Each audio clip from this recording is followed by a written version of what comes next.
I would like to know why you became a teacher, because in India, I don't think teaching as a career is much promoted in Indian societies. Hello everyone. So today we have Mahesh with us. Now currently he is the instructor and the content creator for Khan Academy. Now you guys must have heard about Khan Academy.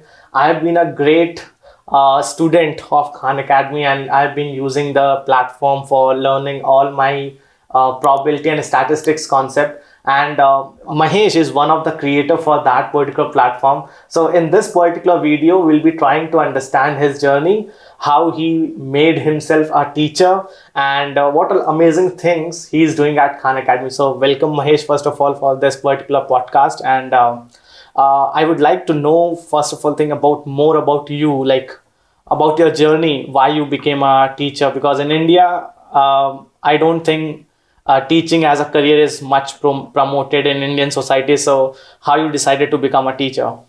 Was born and brought up in Mumbai, stayed there for the first 10 years of my life. And then ever since my dad got transferred, I moved to Karnataka, and I've stayed most of my life here as well. And I like to think that most of my schooling time, most of my college time, I have been a very average kid. Nothing very interesting happened in my life, whether it is when it comes to studies or extracurricular activities or whatever that is. But a turning point was when I came across this particular article on Einstein's theory of relativity. I came across this article just before an exam that I was supposed to give. So you were doing engineering? I was doing engineering, yes, sorry about that. Yeah. Okay. So which department you were in? So I was in the electronics and communications. Okay. And so you were much interested in theory of relativity, which was completely out of your syllabus. Yeah, I didn't even know I was interested in theory of relativity. It's just like the article came across and I was like, I just got so engrossed in it. So you started reading and... Yeah, and I started reading, and there came a point where I couldn't understand it because there was a lot of math and physics involved in it, even the high school stuff, and it didn't have a lot of basics in it. And so I was like, okay, my basics are shaky. I know there's an exam, I'm covered with that. So can I just like go somehow on YouTube or on the internet and somehow look for some lectures and quickly learn whatever is needed and come back over here? So that was what I was thinking. So I went to YouTube and I typed, some physics lectures or something like that. And I came across this person called Walter Lewin. If you don't know him, he's the person who has the same person with the ball and the pendulum, the experiment in the classroom. Exactly. Yeah. So he's an amazing professor from MIT. And I watched one of his lectures and I was like mind blown, like at the way he was teaching, and I started binge watching it. I completely forgot about everything else I was doing. Okay. And for the next few days, months, until my graduation actually, I was constantly thinking about, why aren't people teaching this way? And I was thinking about, okay, what if I had to teach something like this? How would I teach? I would take examples from whatever I was learning, and I was like thinking, what if I had to teach in the way Walter Lewin teaches, what I would do and all of that.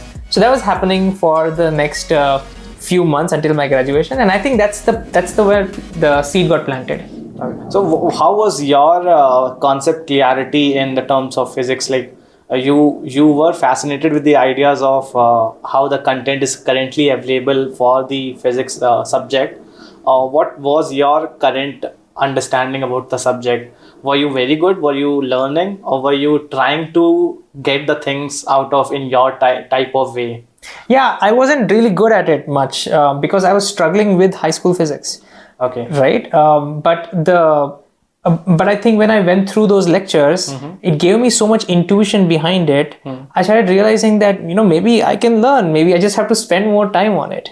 So you were learning and you were trying to find out the answers in a much, much simplified way. Yeah. Okay. I was trying to gain an intuition behind why the world works. Why things are the way they are. Yeah. So when you started your teaching career? So I was doing this, and I think a seed has planted already in my head now that somewhere down the line, probably somebody should teach like this. When I was having a conversation with my brother, he said, "Why don't you do it?" Right? And it's just a passing by conversation. Okay. But then I thought, after my graduation, I got a job. I got a job in HCL, and there was a gap for about 6 months between my graduation and the actual day where you go to office. Exactly, okay. Right, my joining date. And so during that time, my uncle's tuition, there was like a vacancy in physics lecturing position, and there are a few kids who had flunked over there, right? So he asked me, since I was talking so much about it for last few months, he asked me whether I wanted to teach. Okay. And I think that's my The very first, your very first teaching life, or maybe the very first class started. Yeah. How was it? It was amazing. It was amazing on multiple fronts. One was like I was teaching these 3 kids. Which class, if I ask? This was 11th and 12th grade. Okay, so 11th, 12th. Yeah, these were the folks who had like, they just wanted to pass in their exams, like they're remedials now because they're already flunked, right? So they came to me and I was teaching them. I think what really worked it's not like I knew how to teach or physics for that matter, but what really worked is I could understand their pain point because I was pretty much in that same boat. I could empathize with them. I knew what was hard and I knew where you need to take more time. And so I think that in itself worked so well that when they gave the remedial exams, they came out with flying colors. So they passed with flying colors. And yeah, after that, their parents would come over, they would shower with gifts and like they would shower with compliments. And I was like, what is going on? So you must have thought in that particular time, okay, this is something which is something right direction. You are in towards your right direction, or maybe you have done something great in your life. Yeah, it was surreal. Like I didn't know what that was, but that experience, that satisfaction that you get, you're doing something and there's a huge impact that is, even if it's just like 1 or 2 kids. I think that was yeah. So you continued teaching at your uncle's place? Yeah. So for the next 5 years after my graduation, I would continue to teach at my uncle's place. I would join a couple of institutions. So I'd keep doing that. I think one of the things that actually helped me a lot was in the initial years, I spent less time teaching, more time learning. So I think because of Walter Lewin, I was motivated to actually connect reality to whatever they were learning, and I used to spend a lot of time in trying to just like create lesson plans around that. Okay.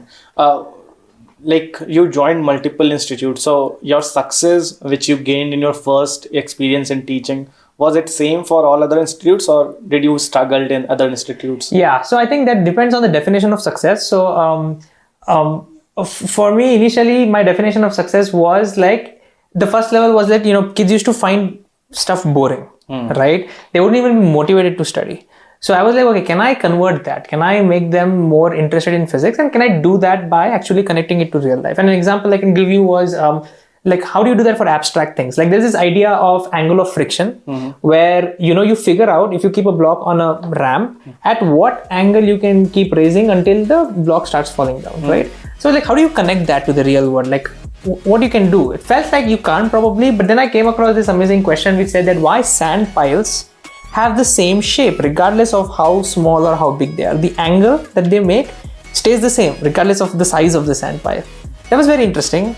And then when you dig a little deeper, you realize that the reason that happens is because if you have a sand pile and you start pouring more sand on it, the angle keeps increasing. If the angle increases beyond that particular point, the sand will just fall down and the angle automatically will come down. So it's a self-correcting mechanism because of which all sand piles have that particular shape. And then it depends on the different material will have different shapes. And eventually you can think about mountains and why do they have that shape and so on. And that was, so those are the things that I started doing. And because I was bringing that in my classrooms, I think that was working out really well. People loved, people loved physics. So from that perspective, yes, it was working out. Regarding to marks, because in India, everything ends up into the results and grades and marks. So your classes were interesting. You were making it very engaging, but was it replicating to the numbers and the marks? Unfortunately, no, it wasn't. So what I did see was that all of this was amazing things were happening, but their grades are hardly improving, right? And this was, I think, this was the first time I started thinking a little bit more deeply about like what learning really is. It was my first realization that there is more to instruction than just learning, right? And for the first time itself, I started thinking about, okay, maybe I should do some more research around learning. Till then, I hadn't done much. It was mostly intuitive, like whatever came to my mind. But then I started doing some research. Eventually, I came across Khan Academy. I came across Sal Khan's TED Talk, and I understood this idea of mastery-based learning, and I was mind blown. And I realized that instruction is such a small part of learning. There's so many other things. For example, practice, this idea of deliberate practice and like mastering one skill before you going forward and all of that. And I think that was missing. And that was not happening. And I think that was the reason why So you were not clear about, so you were clear about the concepts, you were clear about the delivery, but you were not clear about how to make it engaging even after the class. Yeah, I would say more about like, how learning works. I probably didn't understand that too well. It was mostly teacher centric initially, that, I am going to be this good actor, I'm going to be this person who's going to make things awesome for you, but it was not really learner centric, is what I feel it was. Yeah. So how you made it happen? Like, what was your next step to make your classroom learning more impactful in exams also? Yeah, unfortunately, what I did is I started losing faith in my classroom learning, because what I realized is in order to do that, right? And I tried with a few students I was coaching. In order to do that, you have to like diligently give them proper practice sets, look at their practice, and then give them personalized feedback around where things are breaking, where the gaps are, identify those gaps, remedy them. And you need to do all of those things, and it was very hard to do that in a 1:60 model, right? And so after realizing that this is what I'm supposed to do, I started losing faith in that model altogether. But I started asking myself, like, okay, still, what can I do for you folks, right? And so when I asked a lot of my students, what can I do that can help you after class? They all came back and said that, hey, you know what, can you make revision videos? Can you make something? Your lectures available for us even after class, right? Okay. And that's how I thought, okay, maybe I'll start creating videos. So that's how you started YouTube. That's how I started video creation. That's how I started my YouTube channel. This is in which year? 2017, 2018. Okay. Yeah. Was it impactful, and how you basically, so you were clear that, okay, this is something which you want to continue, and then how Khan Academy came into picture, how you made yourself enter into Khan Academy? Because as far as I know, because I have been also a teacher for a very long time, Khan Academy does not have any career page. It does not have any kind of a mechanism where you can apply and you can get enter into as an instructor. So at that time when you were trying, Khan Academy was not in India itself. So how you entered into Khan Academy? During this phase where I was creating a lot of videos and I was losing faith in that model, I wanted to go full time into video creation. Partly because I also fell in love with this idea of creating videos, and I started applying to a lot of jobs and I didn't get it. And again, I started applying to Khan Academy as well back then, which was not available in India. But then one fine day, one person pings me, I think this is around 2016, 2017 only, pings me and says that this is for you, with a link. And I just opened that link, and then it's a video of Sal Khan, and he's saying, hey, Khan Academy, Sal from Khan Academy, we are in India, and they are looking for some content creators, and so they are running this national talent search where anybody can participate by just submitting an explainer video, and whoever wins and top finalists and all will get an opportunity to work with Khan Academy. So I applied for that. I made a video on Doppler effect. I still remember that. And a few months later, I came to know that I won that contest. You won that contest? Yeah. Okay, so it was a national or maybe in India level contest. Yeah. Oh, great. No, I don't think none of you guys would be aware about that we have a winner and a national winner, that too from Khan Academy. Okay, so then how you started your journey in Khan Academy? Were you being a full-time employee or a part-time employee? So so when I just after this news came along, and then we realized that we can start working together. Back then there wasn't very much clarity on exactly what this role is going to be.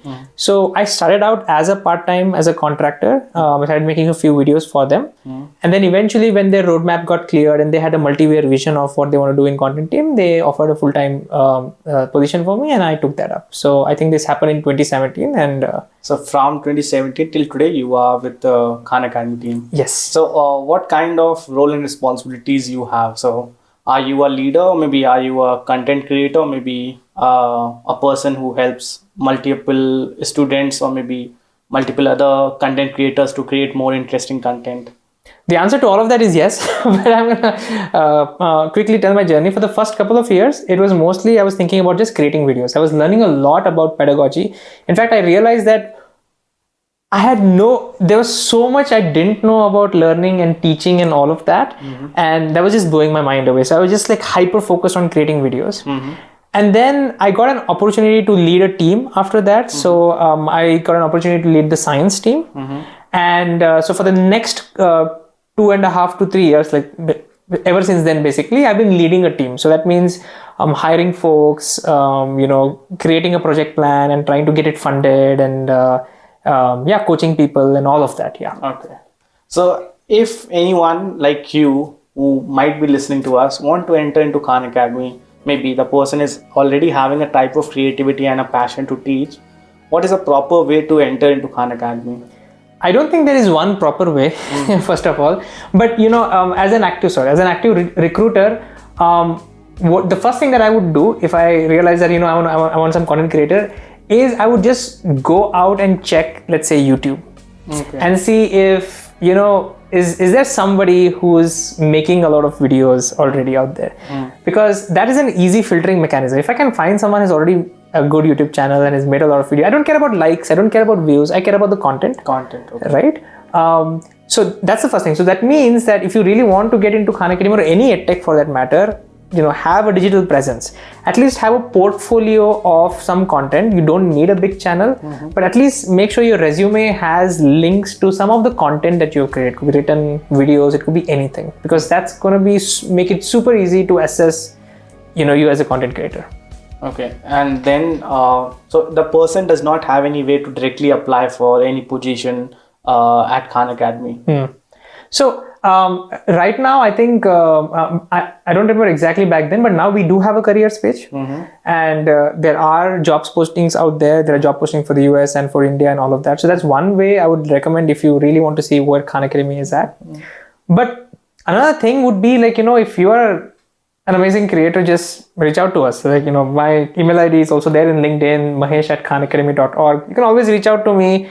That's what I would do. I would just reach out, cold email, and whenever an opportunity comes up. So I think Khan Academy is always open to work with amazing creators in some capacity, as maybe a part-time content creator, or maybe as a content reviewer, or in some capacity. I think if you're an exceptional person, we'll find a way to work. Great. So right now we have a very great hype of IITs and IIT coachings in India. What I always feel, so I was never been into IIT. What I always feel that IIT system, the learning system is very much like solving a puzzle, and you are just cracking down the pattern in a question. You are not actually learning things. So what kind of gap you feel that this is something which needs to be changed, or eventually the process should start changing in the current learning system, so that at the end of maybe in down the line 2-3 years, 4 years, 5 years, we have better learners, lifelong learners, than those people who are just mugging up or maybe coming up with some tips and tricks to solve a question. Because I was recently listening to one of a talk by the founder of Infosys. So he was mentioning that due to these IIT coachings, we are making a particular student lose the power of thinking out of box, lose the power of maybe becoming creative. So what do you think? Is that true, that comment by Narayan Murthy, or this is something which we have to work on as teachers in the market or the creators? Yeah, I definitely think that IIT JEE coaching is solving a problem which is not today, which was a problem that was like a few years back, like when we needed a lot of engineers.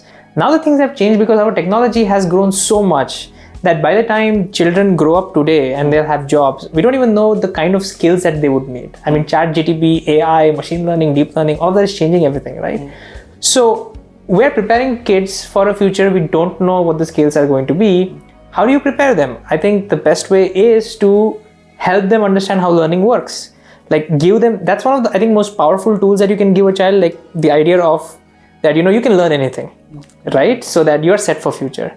And some other, hygiene things like the 21st century skills that we talk about, like the ability to communicate well, think critically, collaborate with folks, and be creative, right? I think these are certain things that we want to inculcate to our children over there. And my sense is that IIT coaching is not doing justice to any of this. You can take a simple example. Let's say you look at an IIT exam, a question that you're going to solve. It's an MCQ, right? You don't have to articulate your answer. You don't have to articulate your thinking. You don't have to critique somebody else's thinking. These are all important skills that you need later on. You're not doing any of that. So there's communication skill completely gone out of the window. There is no collaboration happening. You're not working together to solve the problem. You're encouraged to solve it yourself because that's what your exams ask. So collaboration goes out of the window, right? The same would be true for creativity or critical thinking. Like a lot of people say that, this is critical thinking. I disagree, because critical thinking is where you are the real life problems that you need critical thinking for are very different than the puzzles that you're solving over here, right? They don't even have a single right answer. So I don't think the skills that you gain over here are transferable to the real life problem. So yeah, to your question, I don't think, or maybe I agree with you. Yeah, that. So the current model of learning that we have put into our education system is more like applicable to the current scenario, applicable to the current type of questions that we get over IIT JEE examinations, but it's not something which we can transfer to the lifelong learning. Yeah. The very required thing is to make a person a lifelong learner, a skill to learn. Yeah. So anyone who is listening to us, if you want to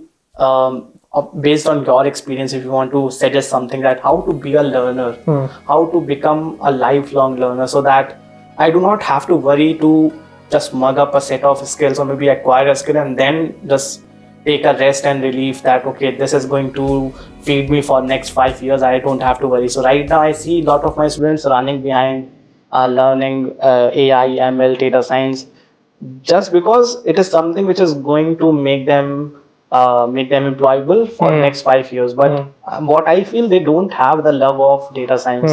What I feel, they don't understand that this is something they are not made for. So I cannot directly say to them that, okay, this is not something which you are meant for. You are meant for something else. But they are not able to recognize it. So this is the gap which I always find between me and the type of learning that my students are going through. According to your experience, what do you think that if a student want to understand the true potential within himself or herself and wanted to be a learner rather than just acquiring one skill, what would be your suggestion on this point? Yeah, I think the biggest one would be, the starting point would be to become curious. And I'll give you a simple example. I know it sounds very cliched, right? But like when you're learning history, when I was learning history in school, it was the most boring thing ever, right? People are having battles and stuff is happening. Why should I care about that, right? I wasn't very curious at all. But you flip it, you realize that history is teaching you something. So rather than trying to remember the dates and who fought whom, if you try to think about why they did what they did, and started thinking a little bit more about, okay, how would you do things differently if you were in that person's position? Now things are different. Completely different. Now things are completely different, right? Now you're talking about what could have happened. And imagine the kind of debates that you can actually have with your peers. Different people will have different kinds of perspectives, opinions, and you are now having a much richer conversation. There is no right answer, but this will help you for making future decisions. It'll equip you for making future decisions. So going back, I think it's curiosity is something that if one can develop for any particular subject, I think that will pave the path to becoming a lifelong learner. Yeah, in that particular subject. Yeah. So the point you mentioned about having a curiosity is very amazing. Like if you have curiosity, you can learn everything. Like engaging yourself in communication and engaging yourself in a debate will make you someone to acquire a skill of questioning, to acquire a skill of finding out the answer, to acquire a skill of communication. Everything comes just by the example of history has made everything clear to me, and I hope you guys would have also got the answer. Just be curious. Yeah. If you are curious, you can learn anything, and you can start learning the side skills also. Communication, group discussions, and working in teams. Yeah. Healthy communication, everything is possible. So that was great talking to you, Mahesh. I hope you guys would have enjoyed this discussion. As Mahesh mentioned, he is quite reachable in his LinkedIn. You can also note down his email ID if you want to drop an email and say just hi or hello to him. You can also connect to me over LinkedIn. If you have any questions related to this discussion, you can comment your questions on the chat section. We'll be very much happy to answer all your queries. And please be connected to us. Hope to see you guys in the next video. Till then, keep learning.